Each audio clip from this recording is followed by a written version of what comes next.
Agatha Bianto, Dimas Trisakti dan Mbak Zahra Nur Anzalina. Lihat ya, ini yang berangkat. Mana adik-adik masih semangat semuanya? Untuk biar lebih semangat kita terus semangat lebih dahulu ya. Sudah tahu belum tepuk semangat? Ini tepuk semangat. Semangat. Semangat. Itu ya, bareng-bareng ya. Ayo. Bareng-bareng 1, 2, 3. Tepuk semangat.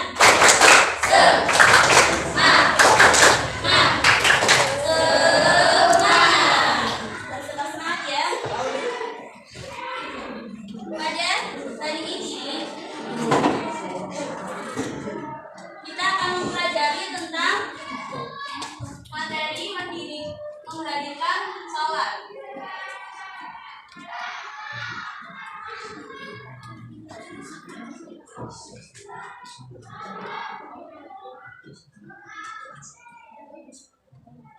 Menghadirkan sholat dalam kehidupan sehari-hari. Tujuan pembelajaran yang pertama,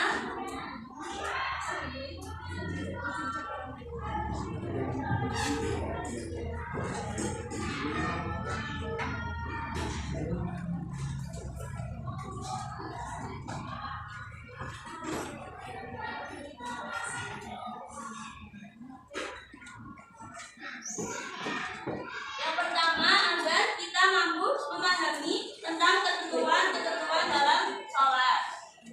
Kemudian tujuan pelajaran yang kedua,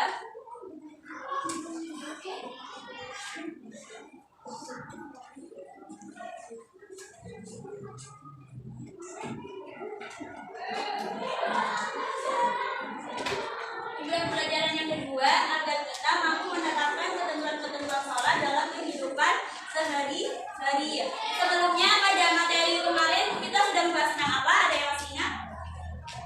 Materi apa? Yaitu tentang Asmaul Husna, yaitu nama-nama yang indah bagi Allah. Sedangkan hari ini kita akan mempelajari tentang menghadirkan sholat dalam kehidupan. Sebelumnya, dalam kegiatan ini akan disampaikan prosedur kegiatannya ya. Yang pertama nanti kita membaca materi terlebih dahulu di AKS mengenai materi menghadirkan sholat. Kemudian nanti dijelaskan materinya terlebih dahulu. Dan nanti kita akan ada sesi tanya jawab barangkali ada yang belum paham. Kemudian dilanjut dengan diskusi kelompok. Sebelumnya kita baca materi terlebih dahulu ya. Buka LKS halaman 28 sampai 30 dibaca terlebih dahulu ya.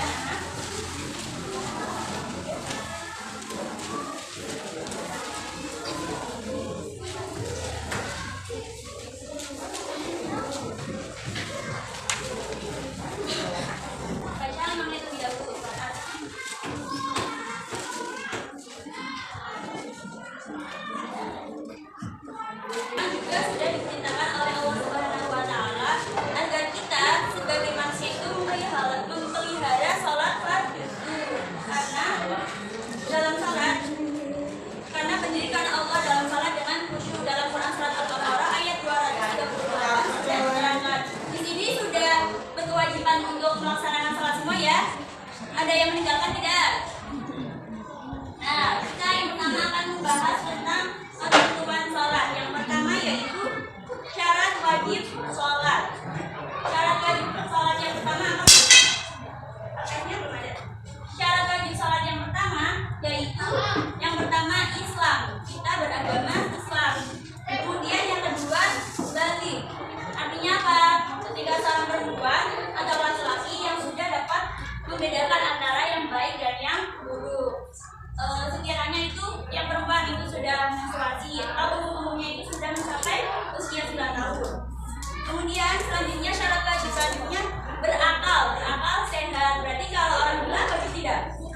Tidak, ya karena tidak berakal sehat. Kemudian syarat wajib selanjutnya ada suci dari haid dan nifas. Jadi kalau perempuan yang sedang menstruasi itu tidak diwajibkan untuk sholat.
aurat.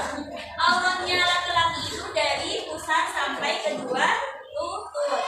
Kalau auratnya perempuan itu dari seluruh tubuh kecuali bagian wajah dan kedua telapak tangan.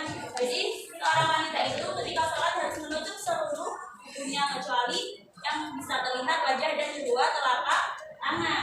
Kemudian juga dalam waktu sholat dan menghadap kiblat, biasanya menghadap kiblat itu kan ke arah kiblat. Kalau dari negara Indonesia berarti menghadap ke arah mana?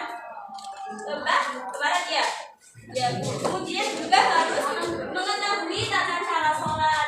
Jadi kita ketika melaksanakan sholat, syaratnya itu harus mengetahui dulu tata caranya, jangan asal sholat seperti tapi tidak mengetahui tata caranya.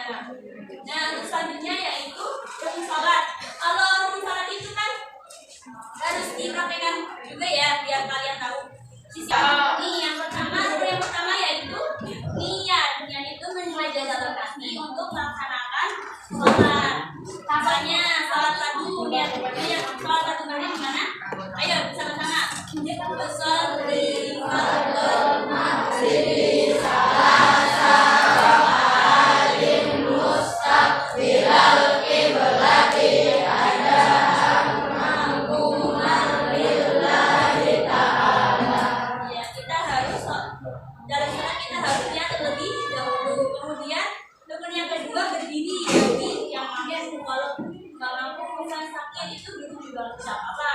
Kemudian yang ketiga takbiratul ihram, takbir pertama dalam sholat. Jadi ini praktek semua. Ini ketika takbir kan mengangkat kedua tangan sambil membaca Allahu Akbar. Ini jempolnya ini sekira-kiranya sejajar dengan daun telinga. Coba semuanya dipraktekkan. Misalnya takbiratul ihram, ayo. Allahu Akbar. Nah, ketika Allahu Akbar, ketika sudah ini sudah up, ini itu pergelangan tangan kanan memegang pergelangan tangan kiri. Kemudian dua jari ini lurus, posisinya lurus, dan tiga jari yang ini melingkari tangan kirinya. Kemudian ada membaca surat Al-Fatihah. Sebelum membaca surat Al-Fatihah kan kita disunahkan untuk membaca iftitah. Ayo membaca bareng-bareng yuk. Iftitah dari takbiratul ihram yuk. Allahu Akbar kabira walhamdulillahi katsira wa subhanallahi bukratan wa asila. Inni wajjahtu wajhiya lilladzi fataras samawati wal ardh hanifan musliman wa ma ana minal musyrikin. Inna sholati wa nusuki wa mahyaya wa mamati lillahi rabbil alamin la syarika lahu wa bidzalika umirtu wa ana minal muslimin. Itu kan tapi kita itu termasuknya dalam sunnah sholat. Dan yang rukun selanjutnya yaitu membaca surat Al-Fatihah. Imam dan makmum itu sama-sama wajib membaca surat Al-Fatihah. Ketika mubalik wajib, ketika jamaah juga wajib. Bedanya kalau mubalik itu kan tinggal membaca Al-Fatihah saja. Ketika kita sudah berjamaah itu membaca surat Al-Fatihahnya. Ketika seorang imam sudah selesai membaca Al-Fatihah, kemudian kita mengaminkan Al-Fatihahnya imam, baru kita membaca surat Al-Fatihah. Walaupun imamnya itu sudah ganti membaca surat pilihan.